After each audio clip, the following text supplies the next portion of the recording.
Chapter 26. Act 2. 3 days. That's how long we spent huddled together in the pillar's unwavering glow. No other light would survive more than a minute or two in the mist. Matches, lighters, glow sticks, flashlights, lanterns. We tried them all. We even set off a flare, but it, too, died within seconds. The pillar on the foredeck remained our sole source of reliable light and heat. Ronnie and I set up camp at the front end of the main cabin, directly behind the pillar of light. The area was enclosed, shielding us from the worst of the oppressive mist. The pillar's warmth and glow streamed through the cabin's front window onto our ramshackle hovel of blankets and cushions. The rest of the boat's cabins were pitch black and unusable. Ronnie had the brilliant idea of using all the little mirrors from her vast makeup collection to create a reflection chain from the foredeck to the bathroom. Now we could at least see our toilet. And yes, our cold water plumbing was still functional, thank Panoush. But anything that created light or heat wouldn't start. We survived on nutrition bars and other raw foods. Without natural lighting, our circadian rhythms got completely out of whack. Our only sense of time came from the mechanical watch Ronnie wore. We slept whenever we were tired, which was most of the day. When we were both awake, Ronnie told me stories, either urban legends she'd heard from friends or soap opera plots she'd seen on teledramas. I didn't know any stories, so I read her passages from my favorite books instead. She promised me she enjoyed listening to centuries of scientific speculation, but I think she mostly wanted something to block out the voices and help her sleep. The mist pressed against our windows and seeped in through the vents. It swirled around us, making our cabin cold and dank. The murmured voices and feeling of dread never fully disappeared, but the closer I was to the searchlight, the less powerful they seemed. Sometime during the third night of darkness, I abruptly woke up. I lay on the cabin bench, wrapped in multiple blankets, trying to figure out why I felt so alert and on edge. Had there been a sound? I strained my ears, but I couldn't hear anything other than Ronnie's deep breathing. Wait. That was the problem. All the normal ambient sounds of travel were gone. No splashing wake, no creaking halls, no rushing wind. We weren't moving. Ronnie. I gently shook her shoulder. She groaned and rolled onto her back. What now? I think we've stopped. Ronnie blinked and pulled her watch into the light fanning from the pillar. It's only 4:30 a.m. She massaged her temple. Can't we wait to die until morning? I'm going to take a quick look outside. I pushed off my blankets and stood. Ronnie sat up. Not without your tether, you're not. I sighed and quickly tied a rope around my waist. The other end was already secured to the thick support column under the cabin's main table. I'll be right back, I promised. I shivered as I stepped outside.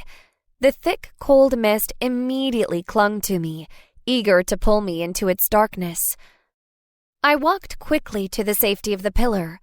I placed my hand on its top and reveled in its comforting warmth. I gazed down the pillar's beam toward the stationary horizon.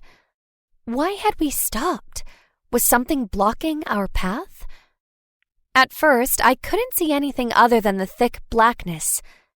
Then I saw it, a faint bluish-white glow off to our left. I squinted. The glow came from under the water, and it was getting closer. What do you see? I startled at the sound of Ronnie's voice. I'd been so focused on the glow I hadn't noticed her approach. That.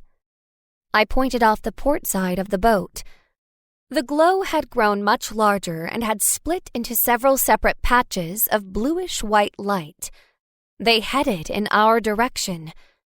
Ronnie grabbed my wrist and started tugging me back toward the cabin. She was strong, especially after 3 months of diligent fitness routines. But I was a good 6 inches taller and 40 pounds heavier than her, and I didn't want to leave the deck yet. "Wait! I want to watch!" I dug in my heels, stopping our flight. "Are you kidding?" Ronnie tugged. "That's probably the beast thingy rising from the sea." Who believes in literal interpretation now? I thought. "Then I want to see what it looks like," I argued. "It'll be fine. Whatever that is, it can't reach me on deck, and I'm not about to dive into the water." "What if it has tentacles?" Ronnie shrieked. I hadn't thought of that. Ronnie and I raced inside the cabin and sealed the door behind us. "The boats don't sink," I reminded myself. So whatever the mysterious glow was, it wasn't going to capsize us. Ronnie and I glanced anxiously out the front cabin windows, but we couldn't see anything besides the light pillar from that angle. Then I remembered the boat's emergency escape hatch under the stairs that led to the lower cabins. That hatch had a small window built into it.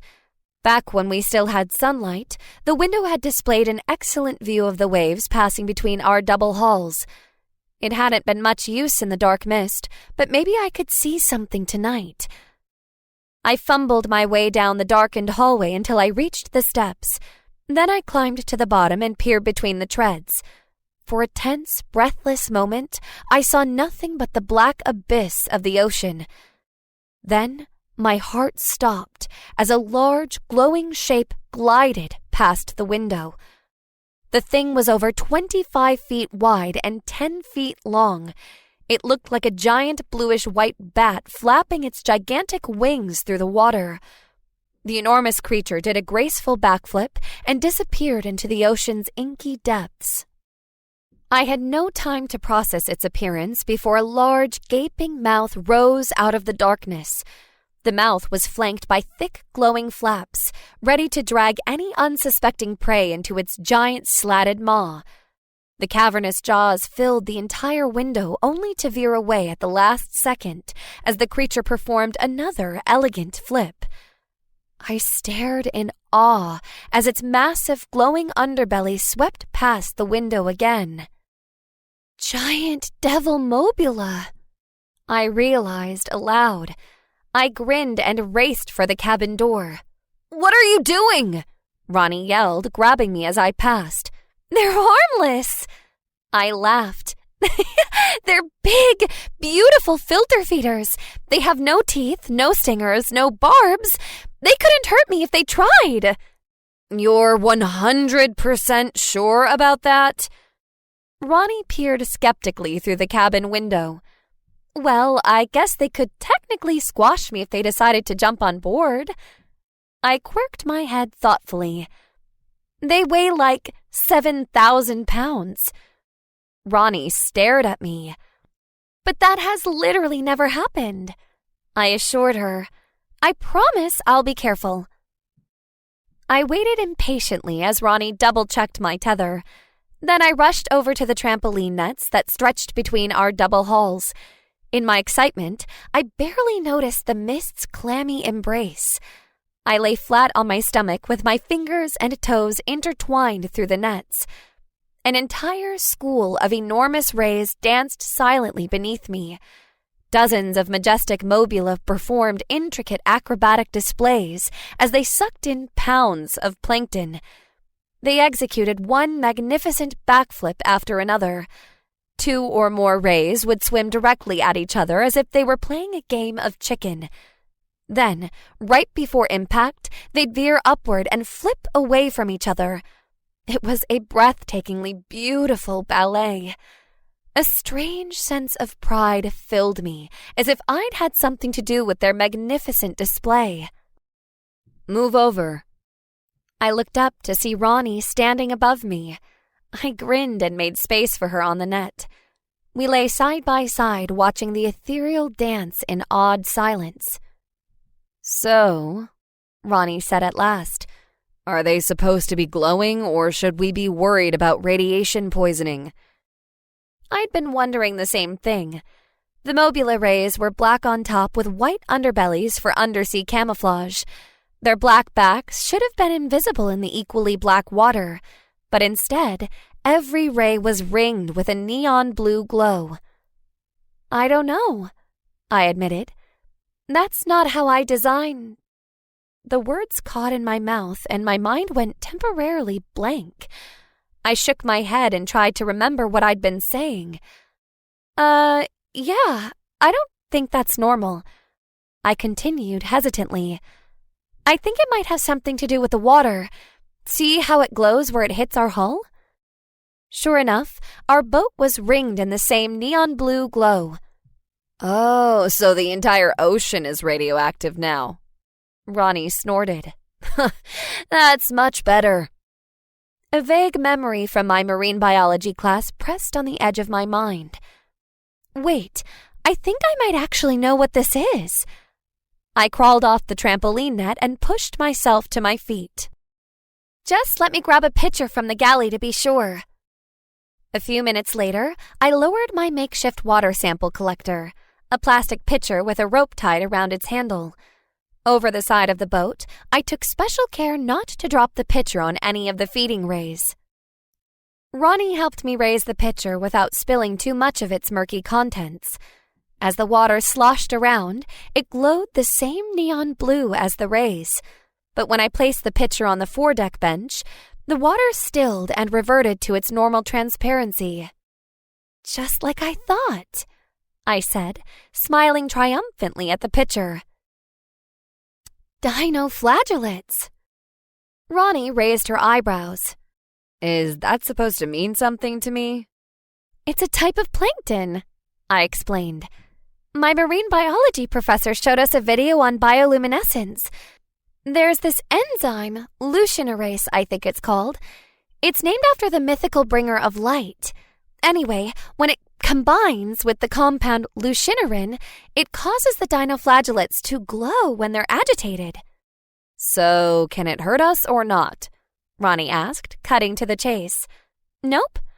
I picked up the pitcher and swirled the water around inside it. A bright blue neon whirlpool appeared until the water lost momentum and settled back into stagnant transparency. Just don't drink it, I joked. Wasn't planning on it. Ronnie shuddered.